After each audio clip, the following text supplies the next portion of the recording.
Here I am heading to my car with some bags and stuff dangling off me. Hoping I haven't forgotten anything. I don't know, I'll put my phone in my pocket when I wake up, which is probably not the healthiest practice, but I'm at 150 steps. So let's see how many steps it takes to get to my car. I reckon another 150.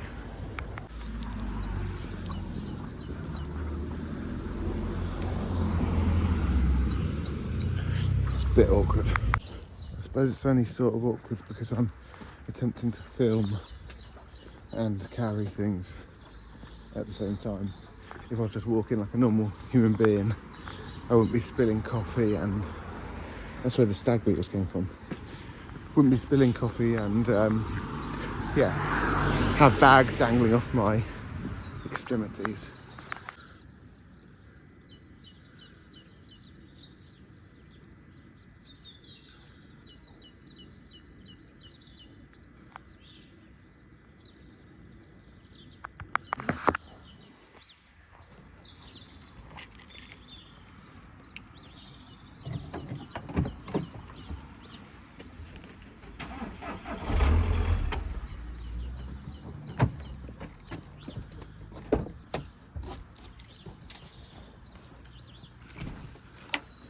Morning.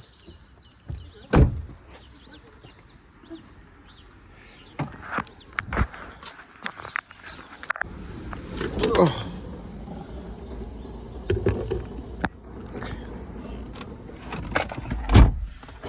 So I've heard then, I have to kind of open my car, start the car to stop the alarm from going off, and then whenever I get in I kind of slump in and dump coffee all over myself and my hands. But here we are, we're in. Let's see how many steps we've done. Just pulled over because it updated. I've gone from 150 to 375, so not massive steps to where I was parked, but some steps. Let's go on with the day. It's lovely and sunny today.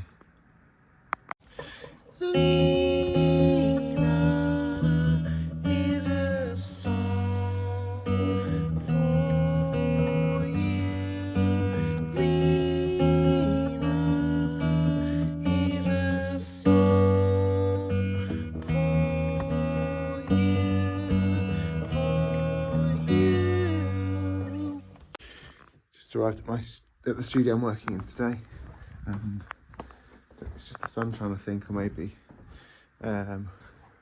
resting after the big day. Not yesterday, but the day before. But I'm feeling very, very energised today. I forgot my coffee, so I'm just going to run down and grab that.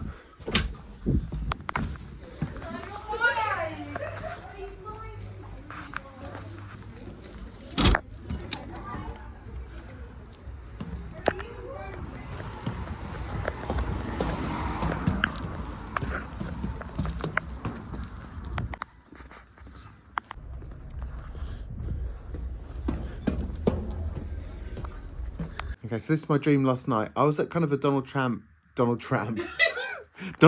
rally, and I was sitting in the front row, and before Donald Trump came on, I put a white bin on stage, like an old-fashioned bin, like a metal bin, but it was white.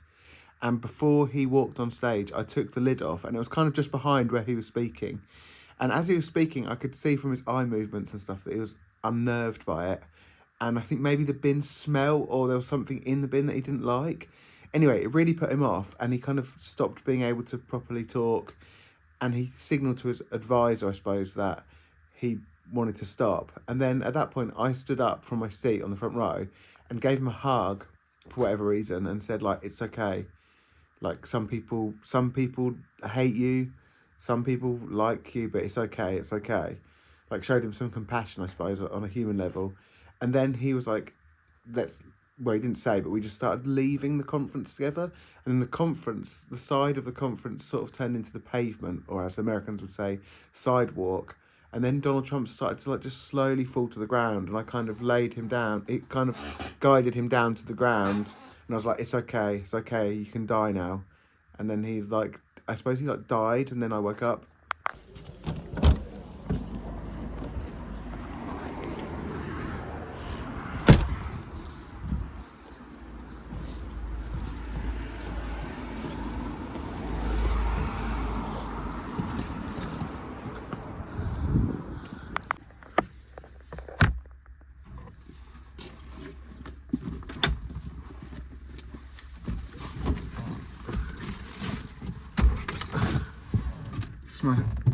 my first session of the day done. Uplifting and interesting. The young person was telling me about, well, we were talking about millennials and Gen Z and Gen Alpha and all this sort of stuff. And they were informing me that Gen Z have a bit of an obsession with millennial things. So like millennial music, like the Cold War Kids and MGMT and the Lumineers and that kind of thing. I was saying, I just hope that skinny jeans don't come back into fashion. Ha ha ha ha ha ha. Annabelle, although I think I don't know you well, you would like a song, so I will sing you one.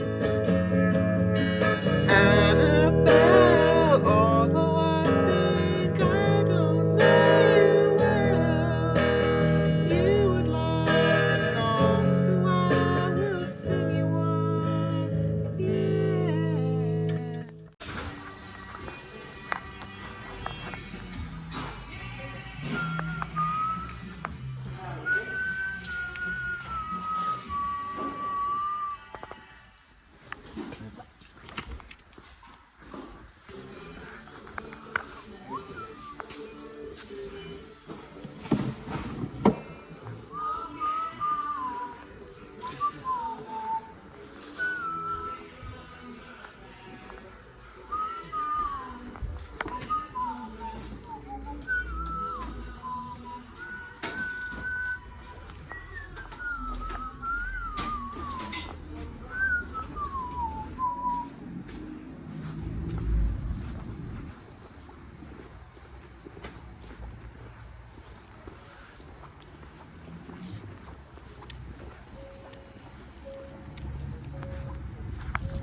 It's hard to see, but that guy's got a falcon or kestrel or something on his hand, and he's been out hunting with it or something like that.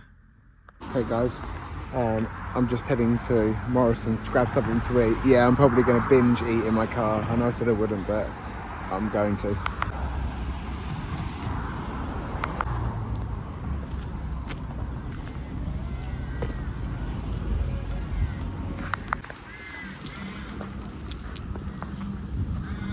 I think the car parks are actually the most dangerous, well, some of the most dangerous places on earth.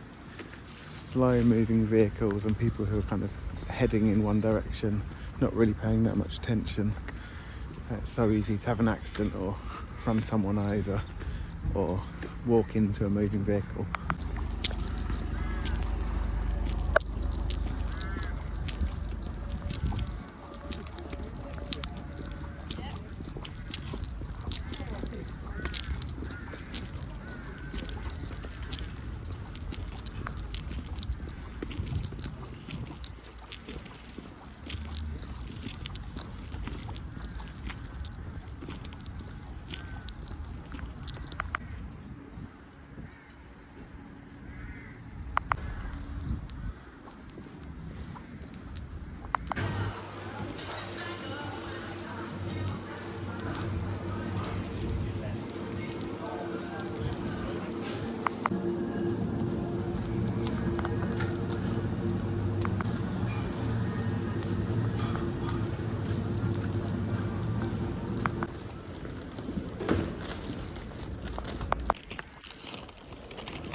I really like this stuff called kefir, so that's often what I end up buying anywhere. I'm on a mission to write a song for every follower. This song goes out to Tiana. Ooh, Tiana, I'm writing you a song. Ooh, Tiana, ooh, Tiana, I'm writing you a song. Ooh, Tiana.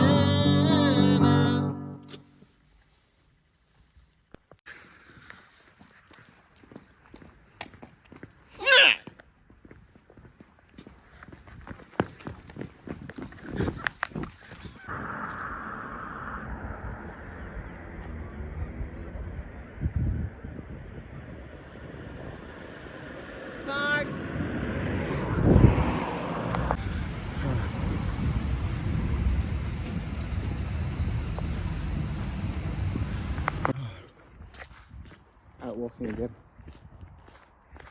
My brother, as you saw in the video from a few days ago at the weekend, borrowed my dad's van to take a painting that I made years ago to his place, and he didn't put the seats back in, so my dad's been driving around for a week with the seats rattling around in the back of his van, and he was quite upset that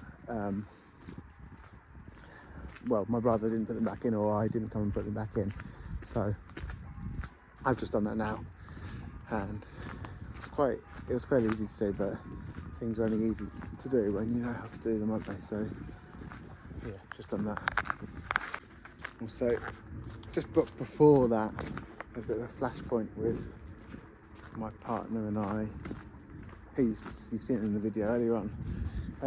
It's quite hard to talk to people like this, but I may have mentioned that I am a musician, a performer, songwriter, as well as a music practitioner.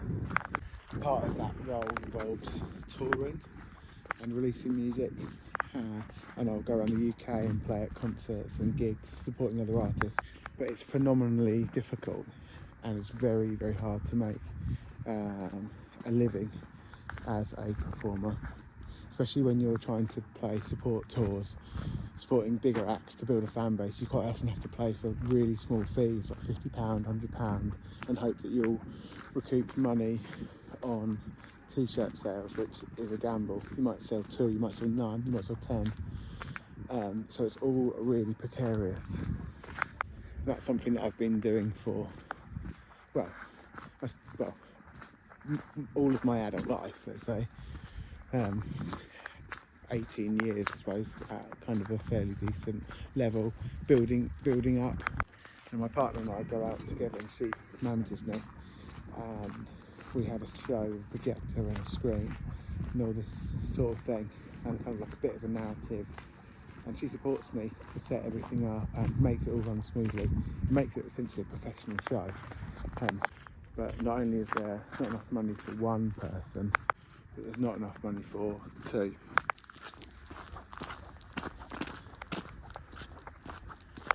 So you'll go out and you'll have to pay for a hotel and the petrol in the car, and that money doesn't double. That just is the cost of going out and touring. But when you're touring, obviously you can't be doing other work. So my work involves working with people, so I have to put my paid work on hold. I do get paid for touring, but it doesn't cover the costs. And then my partner, who comes with me, who's a freelance artist as well, has to put her paid work and commissions on hold. So things are delayed, and then I work essentially on contracts. So I'll have a contract to work with someone or work with a group for a period of time, and if I miss kind of a part of that contract, then I potentially lose the whole thing, or I'm not able to fulfill the whole contract. So it's quite stressful in that sense, that you're kind of sustaining yourself through other work whilst pouring energy and time into something which isn't giving you any money, and hasn't done for quite a while, but with always the idea that maybe eventually it will do. And then, that being said, that wasn't even the reason why I started doing it in the first place, to make money. I started doing it because I really enjoyed it. In the past couple of years, I've been pushing very hard to make this project make sense financially as well as creatively, and the financial side has actually taken up more of my energy and become, without realising it, the main focus. And I think that's led to an element of burnout and a feeling of sort of confusion and a lack of inspiration, because you feel in a way that you are pushing towards something and you don't want to stop pushing towards something until it just gets to a point where you sort of just stop, kind of just. And now I feel as though I'm trying to refill my cup, as it were, and re-energise. I'm just trying to work out what I actually want to do, because creating music and performing has always been such a big part of my life. So it's been a massive element of my personality, really, and it's led to the work that I do today and the opportunities that I have today. And those opportunities and those pieces of work have built up so much that I have now a really quite good career as a practitioner, working in music, doing all sorts of things. But the thing which actually got me there, the performing and songwriting, doesn't give me anything really. I mean, when I'm actually doing it, I love it, but it's draining, demoralising and exhausting. And then you come back and you have to come back to the real world and go back to work. So it's like working 2 full-time jobs. Yeah, I just don't know. I don't know if these videos are ever going to be public either. I don't know where this thought is leading or if it even makes much sense. But if you're watching this and you've ever been in a similar situation where you're kind of at a crossroads, as it were, then let me know. One thing I do know is that ever since I started doing these walks in New Hole, I've been able to think so much clearer. My thoughts seem to percolate and process and come to the surface better, more often, more consistently. And I just feel better from walking. But you can't spend your whole life walking, can you? You're walking and ruminating 24/7. I'm not sure what the date is today.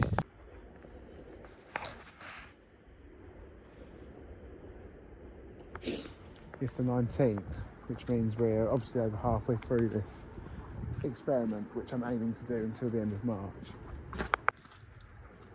I'm not sure what the balance is going to be. I'd like to be hitting 10,000 every day just naturally, but at the moment I'm having to build it in. I still haven't got the cadence right or the routine down, which I think needs to be getting up earlier and walking, like getting up at 7 rather than getting up just before I need to get up and heading out. Occasionally I've been able to get an early walk in, but I haven't done that at all. So it's led to me walking at night, which I don't mind, but it's eating up time with my partner and to do other hobbies. So I should really be breaking this up, like a third in the morning, hopefully a third in the day, and a third in the evening, with the final 10th just being picked up like around the house, the final 1,000 maybe. Well, no, that's a third, and then the 10th if that's more. Yeah, I should be hitting, yeah. I need to be breaking this up, because otherwise I'm never going to be able to find a rhythm. And what will happen is I'll just stop doing it when it gets to the last day of March, and then I'll be back to, I won't have built a habit, I'll just have built a habit of going for it for 30 days, which is a habit, but yeah, it's not a sustainable one. I'm on a mission to write a song for every follower, and this song goes out to Izzy. I wrote a song for someone called Izzy, 'cause they've been following me for months and months and months and months. Yeah, I wrote a song for someone called Izzy to thank them for following me.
100 and something steps.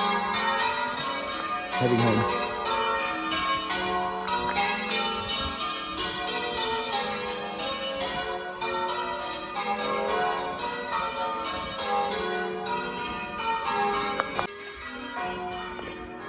Yeah, just walking off from the church where I've been dancing. See Orion's belt up there. I don't think we'll get it on the camera. I've tried to show star constellations before, but they don't quite pick up. Got Orion's belt.